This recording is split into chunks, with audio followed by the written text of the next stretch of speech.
पंचकुला में 6 दिसंबर से 9 दिसंबर तक 11वें इंडियन इंटरनेशनल साइंस फेस्टिवल 2025 की मेजबानी करेगा। सेक्टर 5 स्थित दशहरा ग्राउंड में आयोजित होने वाले इस भव्य कार्यक्रम में देश के विभिन्न राज्यों से हजारों छात्र, युवा, शोधकर्ता और विज्ञान प्रेमी भाग लेंगे। उपायुक्त श्री सतपाल शर्मा ने ये जानकारी आज कार्यक्रम स्थल पर आयोजित एक प्रेस वार्ता में कही। इस दौरान विज्ञान भारती के राष्ट्रीय संगठन सचिव डॉक्टर शिव कुमार शर्मा, भारतीय उष्ण कटिबंधीय मौसम विज्ञान संस्थान पुणे के निदेशक डॉक्टर सूर्य चंद्र राव, नगराधीश जागृति विज्ञान भारती के राष्ट्रीय सचिव श्री प्रवीण रामदास तथा IITM के समन्वयक डॉक्टर अनूप महाजन उपस्थित थे।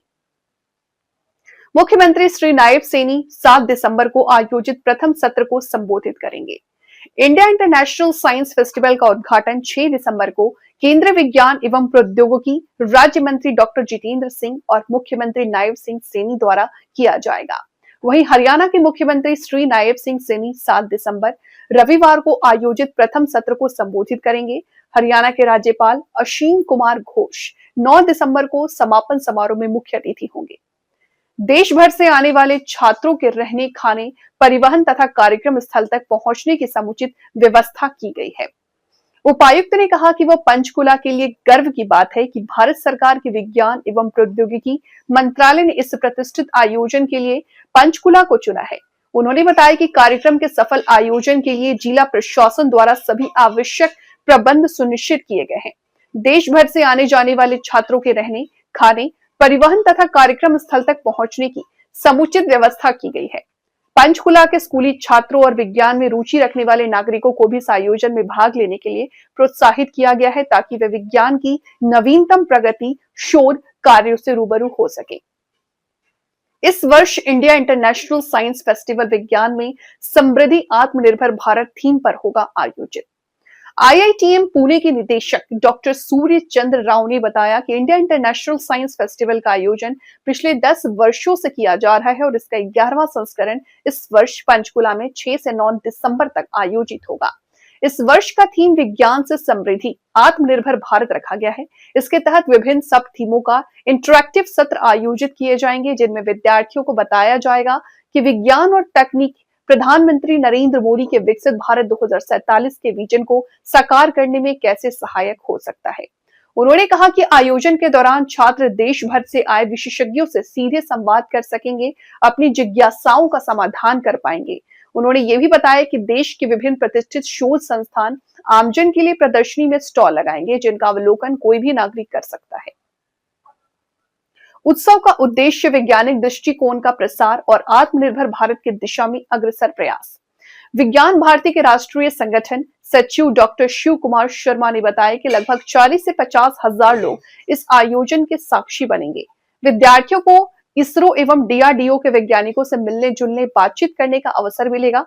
फेस्टिवल के दौरान समुद्री यान से संबंधित एक विशेष प्रदर्शनी लगाई जाएगी।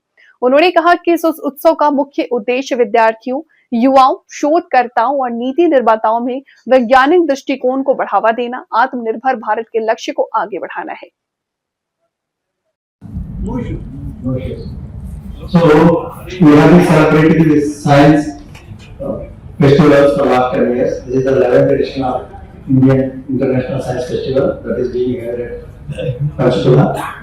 And this year's theme is that science is samruddhi, means prosperity through science. That is the theme of this whole science festival. And under that we have some themes also, that is innovation, innovate, Atmanirbharta and India Come Global. These are the three sub-themes. So with this sub-themes we have arranged a lot of interactions for different students and scientists. The major focus is between 8th to 12th students. So to tell them what is happening in science and how to motivate them further and make them get interested in science discipline and what is happening and how it is going to be impact the day-to-day lives. So as you know that our Honorable Prime Minister's vision for 2047 Viksit Bharat. For that, how the science can contribute and how what are the different aspects of science that are happening in the country and how it will impact our lives and also will build the whole fiction part by 2047. So that is the whole theme of this ISL. And we have about 14 themes, sub-themes, covering all fields of science. And in the sub-themes, we have experts coming from all over India and talking to, giving lectures and talking to students and interacting with them. So we also have different sub-themes like Gurukula, young scientist conclave, like that. We also have different concepts to make them engage for the next 4 days in science-related activities. So this is briefly about ISL.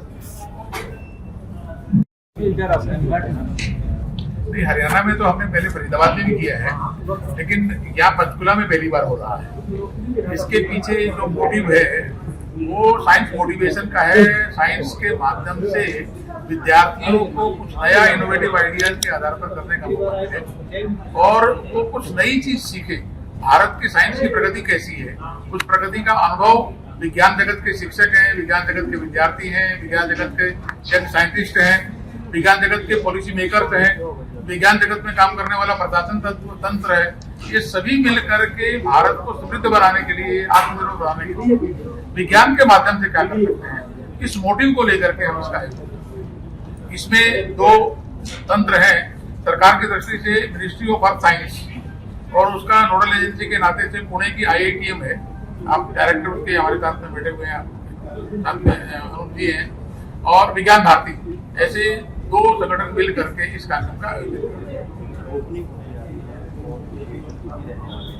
विशेष अतिथि के नाते से केंद्र सरकार के जो हमारे science technology minister हैं, डॉक्टर जितेंद्र सिंह जी PMO के मिनिस्टर हैं, और वो विज्ञान के खुद ही विज्ञान के विद्यार्थी डॉक्टर के नाते से विज्ञान जगत का एक बड़ा नाम है, तो वो इसमें उद्घाटन में कल रहने वाले हैं। एक बड़ा जो नाम है अंतरिक्ष यात्री के नाते से शुभांशु शुक्ला जी जो इसरो के सीनियर साइंटिस्ट हैं, वो इसमें रहने वाले हैं। तो कल उद्घाटन का कार्यक्रम 11 बजे से शुभांशु शुक्ला जी का लेक्चर होगा और 1 बजे से फॉर्मल उद्घाटन होगा।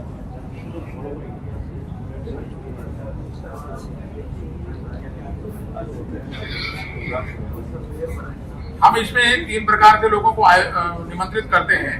एक तो क्योंकि पंचकुला में हो रहा है तो हरियाणा, चंडीगढ़ या आसपास के जो अधिकांश स्टूडेंट कैसे आ सकते हैं। दूसरा, क्योंकि ये ऑल इंडिया कार्यक्रम रहता है तो पैन इंडिया में से भी 1000 से ज्यादा विद्यार्थी सेलेक्ट किए हुए, जिनका भी रजिस्ट्रेशन चल रहा है, कंपनी से आएंगे, वो सभी प्रकार के उनका अकोमोडेशन भी रहेगा, वो सब रहने वाले हैं।